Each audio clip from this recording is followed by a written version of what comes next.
Hello and welcome to another Financial Perspectives. Linda, once again we seem to be in crisis mode.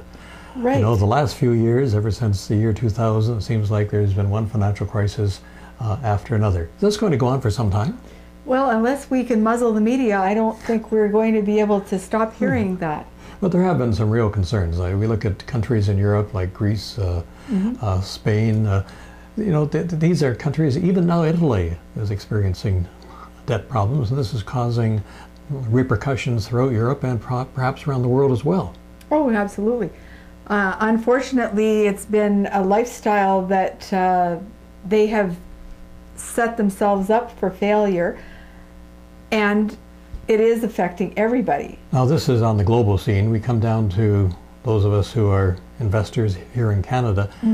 What does this really mean to us? Well, it means that if you're invested, then you are going to experience volatility, and it is going to be something that's not always the most pleasant experience in opening up a statement, and instead of it being in a positive, being in a negative. And if you notice over the past, probably at least past year, if not past several years, perhaps one quarter you're seeing a nice little boost and you think, wow, things are going in the right direction, and then the next time you open your statement, it's gone down again. And so it is very disconcerting and makes it very difficult for you to be disciplined and to stick to a plan of attack, which is, you know, what was initially put in place. Well, there's always some people say that the best thing is just to get out of the market altogether. You know, put your money Right. Under the mattress or whatever. Right. But I understand there's a risk to that as well too. Oh, absolutely. Unfortunately, running to security is taking the paper debt that you now see a loss and making that real. It's no longer just something that's on paper. You're not going to get that money back, particularly if you go into a cash position. And it's naive to think that going back in the market when the markets are down is going to recoup that money, because when is that time going to be? We can see from actually one day to the next, 1 week to the next, 1 month to the next, the swings are up and down constantly, and there's no one that's going to know which is the proper day to go in. You go in the wrong day, you hit a loss on the way down because you solidified your loss. Now you're going in and it happens to jump up that day. Now you've actually paid maybe double, and these are losses that's impossible to retrieve. When you're staying put in and working the plan the way it's supposed to be, you're actually still having the same amount of units, and when there's recovery, that's the time when you can take profits and you're in a position of power. There's some charts which we can definitely provide for anybody who's interested that can actually show you what happens to somebody who's been out of the market maybe 10 days or maybe 30 days, and what a big huge loss they have solidified and will never retrieve.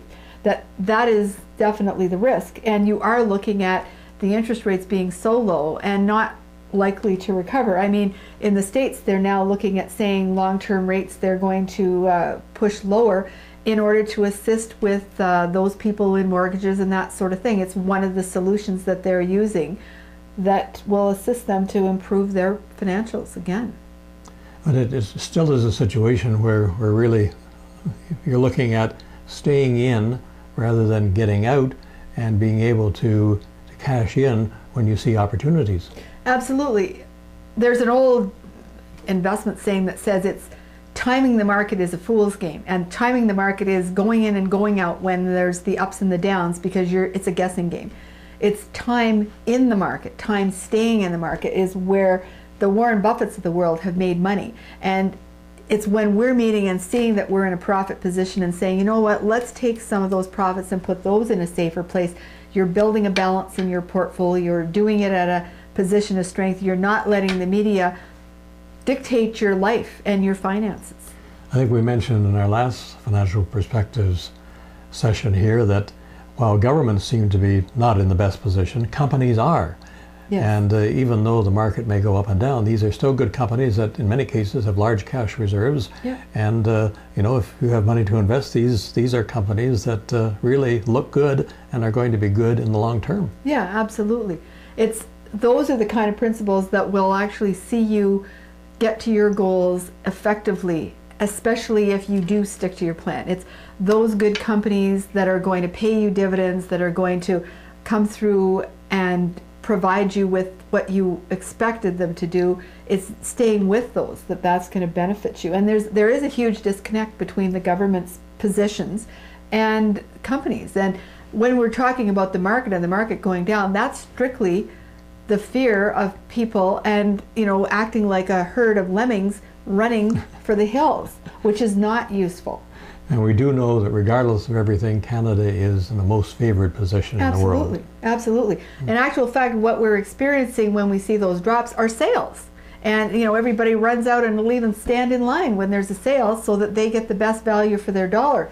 Sale time. You should be putting your money in, not taking it out. So wrapping up this edition of Financial Perspectives, what you're saying really is stay the course. Yes. You know, the media is, on many occasions, tends to overblow situations. While Right. it is serious, nevertheless, like Chicken Little, the sky is really not falling. Correct. The sky is not falling. And, you know, we're all going to still need the goods that we are using to live today, and that's not going to change. So you want to be, you know, invested in where those goods are being purchased. And once again, any questions that you might have, Yes, give us a call. send an email. Yeah. We're here. Thanks once again for viewing.